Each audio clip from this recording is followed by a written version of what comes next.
My aunt threw my grandmother's things in trash bags and called it cleaning, so I showed her the will she never knew existed.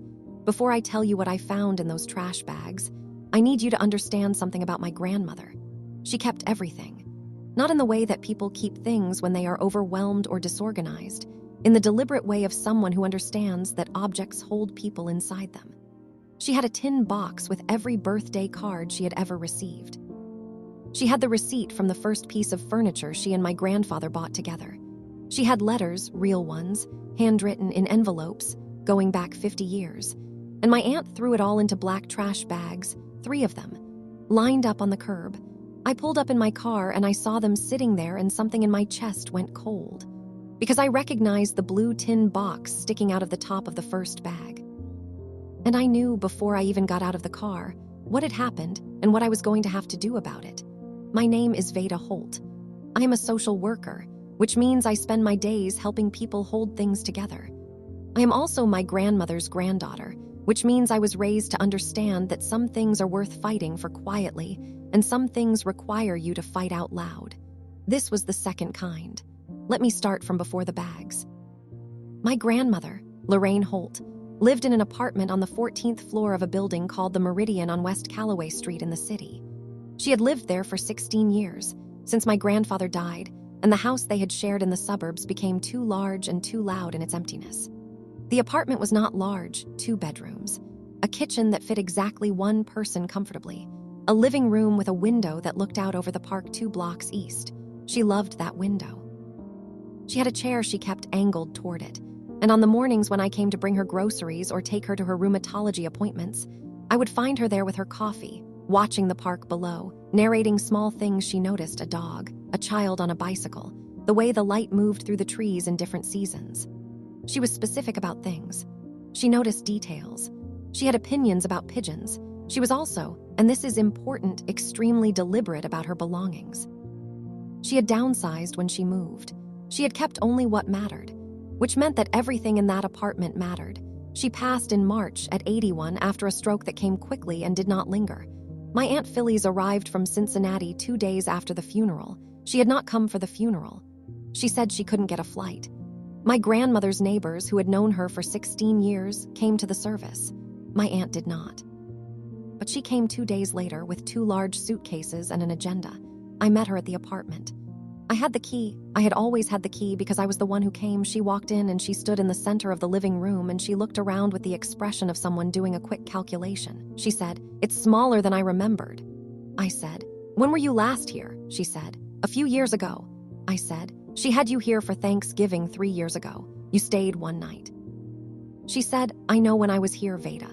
She set her suitcase down in the second bedroom, my grandmother's second bedroom, which was filled with the things she had kept, and she said, "I'm going to need a few days to sort through everything. The lease has to be terminated by the end of the month." I said, "That's 3 weeks away." She said, "I know, that's not a lot of time." I said, "What are you planning to do with her things?" She said, "The furniture can be sold. The rest," she paused. She looked at a shelf of framed photographs. She said, "Most of it is just clutter, honestly." I said, "Those are photographs." She said, "I know what they are." I went home. I did not sleep well. I came back the next morning. The bags were on the curb, 3 black trash bags. The blue tin box in the top of the first one.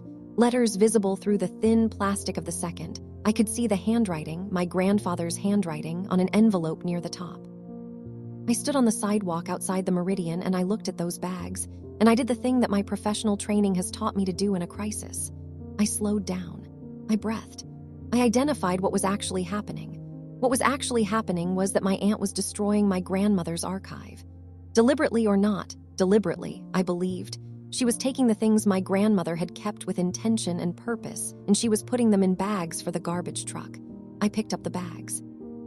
All 3 of them. I carried them to my car. I put them in the trunk, then I went upstairs. Phyllis was in the kitchen. She was going through the cabinets. She said, "Where did those bags go?" I said, "I took them." She turned around. I said, "I'm not going to let you throw away her letters or her photographs or anything else she chose to keep." Phyllis said, "I'm handling the estate. I'm the next of kin." I said, "Are you?" She said, "I'm her daughter." I said, "Yes, and I'm wondering if you've read the will."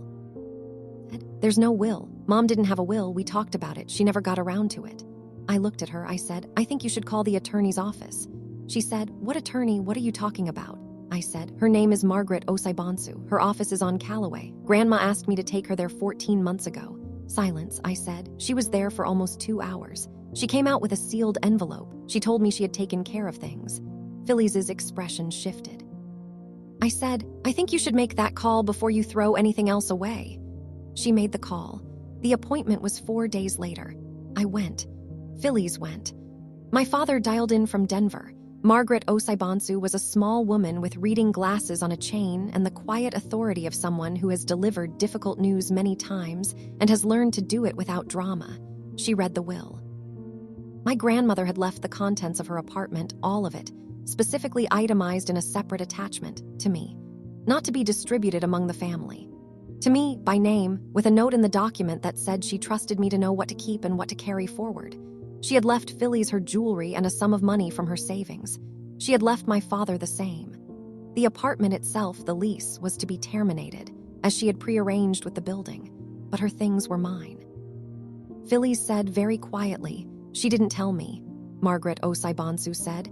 She executed this document 14 months ago. She was fully competent. The decisions were entirely her own.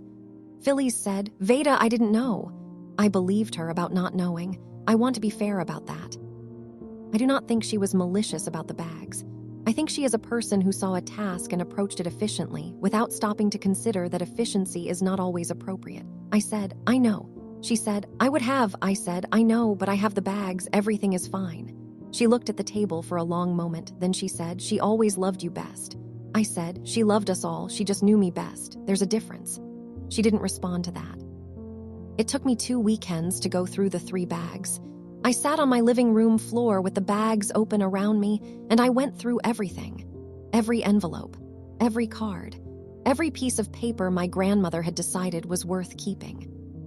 There was a letter from my grandfather, written in 1974, before they were married, describing a Saturday afternoon in detail, what he had for lunch, what he saw on his walk, how he had thought about her 4 times before noon and decided that meant something. There were birthday cards going back to my grandmother's 40th. There was a small notebook filled with recipes in her handwriting, and in the margins of one page, a recipe for her banana bread she had written, in different ink, as if added later. Veda asked for this recipe 6 times. I never gave it to her. Maybe I should. I have the recipe now. I did not contest the lease. The apartment on West Callaway is gone. Someone else lives there now, looking out that window at the park, but I have the chair. I asked the building manager if I could take it before the apartment was cleared, and he said yes, and I carried it down 14 floors in the elevator and drove it home in my car with the windows down. It is in my living room now, angled toward the window, the way she kept it. I don't sit in it often.